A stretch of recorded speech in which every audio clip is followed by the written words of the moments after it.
Hey, welcome to my channel. I've seen a lot of back and forth on social media from both sides of the console wars, debating the pros and cons of the Zenimax Media acquisition by Microsoft. It motivated me to make this quick little dive into the acquisition to hopefully put to rest the worries the gaming community is having around this subject, and why it's actually great for the video game industry as a whole. But yeah, without further ado, let's get into it.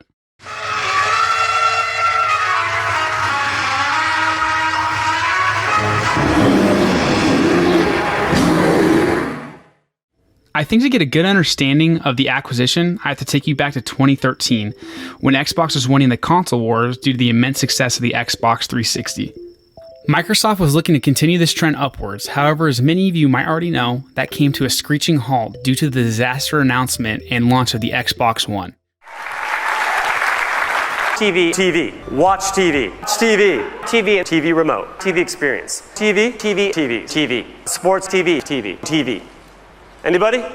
This is due to the leadership of one man named Don Matrick, who was focused more on profit than customer experience. If you were deciding on which console to buy that year, Xbox unfortunately made it really easy for consumers with their always online and DRM rhetoric that basically would limit a lot of players who might not have the opportunity or luxury of an internet connection. Don dismissed the backlash for the always online by saying, "We have a product for people who weren't able to get some form of connectivity. It's called the Xbox 360.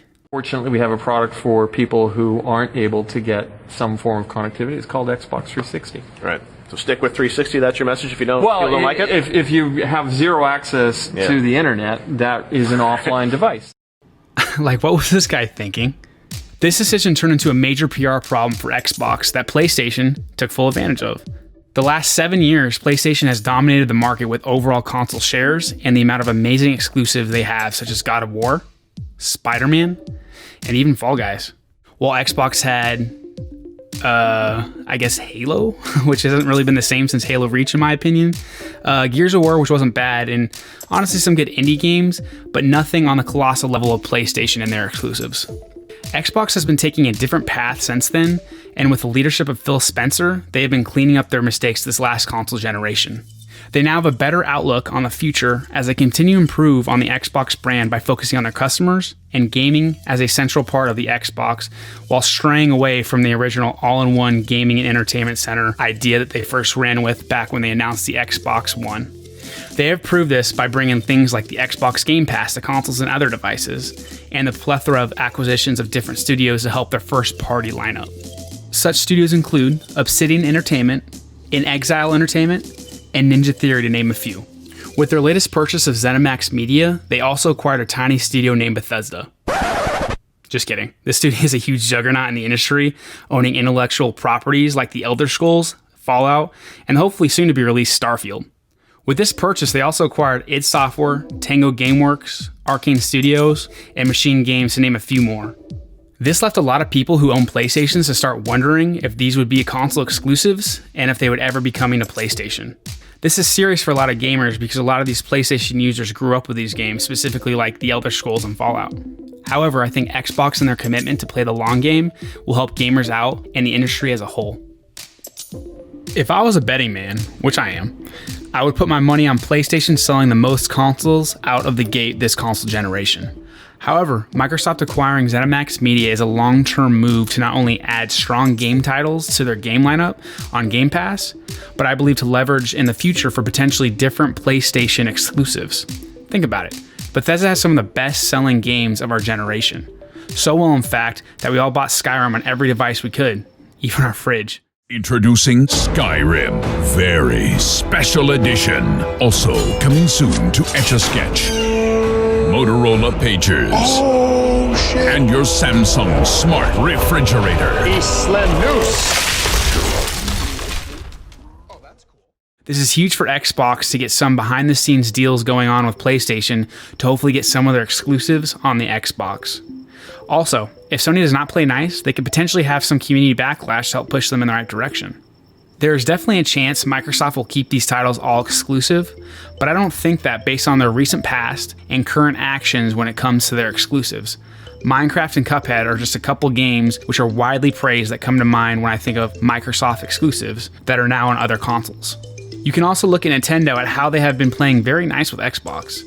Xbox has been bringing a lot of AAA games to the Switch, which is great for portability, and giving us gamers some of our most requested fighters and one of my favorite games ever, Super Smash Bros.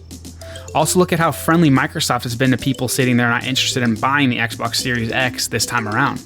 I truly believe Microsoft is pushing more towards their Game Pass model, where they're trying to bring as many games to as many people as possible. Todd Howard in an interview even said how much great feedback he has gotten from Game Pass. You know what? And that was one of the things that once we got, we saw the original vision for Game Pass, but then when we saw two things. One, when our own games went in there, people's ability to try it and experience it and enjoy it, it's huge. And then as a player, the amount of games that come out and that you think, oh, maybe I'll pick that up. And then you realize, I already own it. Well, I'll try it out. That kind of removes this barrier of experiencing content. It also democratizes all types of content. There are games that kind of get lost in, green lights for how many copies is going to sell, what's the price point. And at the end of the day, that limits what you want to do sometimes.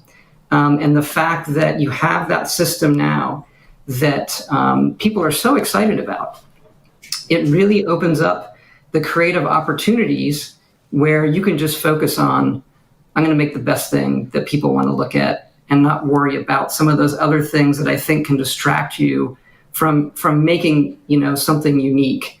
And so I think it broadens the whole canvas for games, not just what we do. We obviously have some big hitters, but across gaming, it's something that I personally have looked for a long time, something like that. And I just am overjoyed what it's doing. And I think the reaction to this announcement was also, wait, I get all the Bethesda games? And that's very powerful to all the players. So we love that. Great. Game Pass right now is honestly a steal, as you can get some of the best games this decade for a small monthly price. Now more than ever, since all these studios Xbox has purchased have been working on their own titles in a variety of genres, will come to you free day one over the next few years. There are also rumors that Xbox is trying to bring Game Pass to Nintendo as well, which is again great for gamers and the industry itself.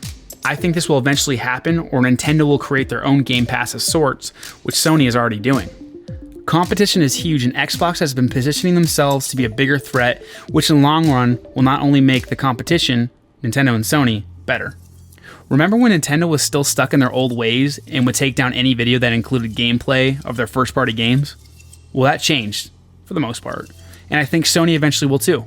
Again, in terms of what games will be exclusive or not, Phil Spencer has already stated that it will be on a case-by-case basis, but I think we'll bring the majority of Zenimax Media titles to other consoles. Last thing I want to mention is all this sparked specifically from the acquisition of Bethesda. As stated before, their games have been around for decades and have impacted multiple generations of gamers worldwide. If you remember though, they haven't really been that great over the last few years.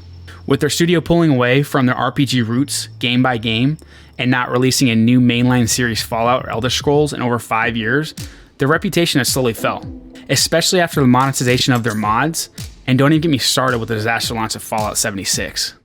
Bethesda's actions comes from two things in my opinion: poor leadership and a need for revenue.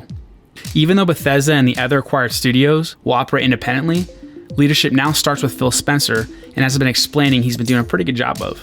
Oh, and if you forgot, Microsoft could buy Sony over tenfold based on net worth alone, so I don't think they'll have any problem with needing money anymore.